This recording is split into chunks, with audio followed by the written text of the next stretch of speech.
Dr. Stephanie Kalant, Gastroenterology, Rush Copley Medical Group.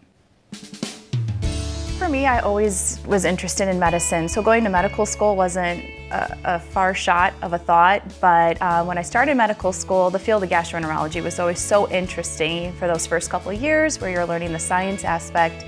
But then once I actually got into my clinical training, and especially my residency, was where my love for the field actually really began to grow. I think one of the biggest things when I'm working with patients and or their families is I want them to know that I'm listening. I think too often than not, patients come in with questions or concerns and they get overwhelmed and even fearful when they're in the physician's office, and I want that stigma to be gone. I want them to know that I'm listening, I'm here for you, and the only way I can help you not only know what is the diagnosis of your condition or how to treat your condition is only if I listen and involve you in your care.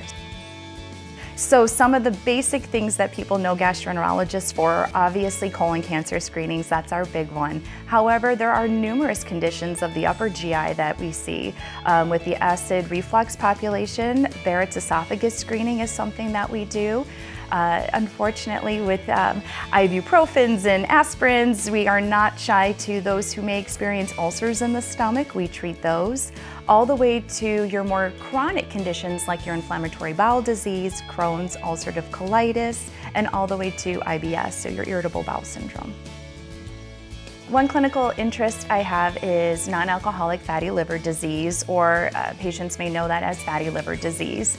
It's an area that I'm extremely interested and passionate about because it is a growing epidemic in our society. And I want patients to know that it's not something that should stigmatize them, but it should be something that we can talk about and discuss preventative as well as treatment options to help them feel that they have a connection to that particular disorder.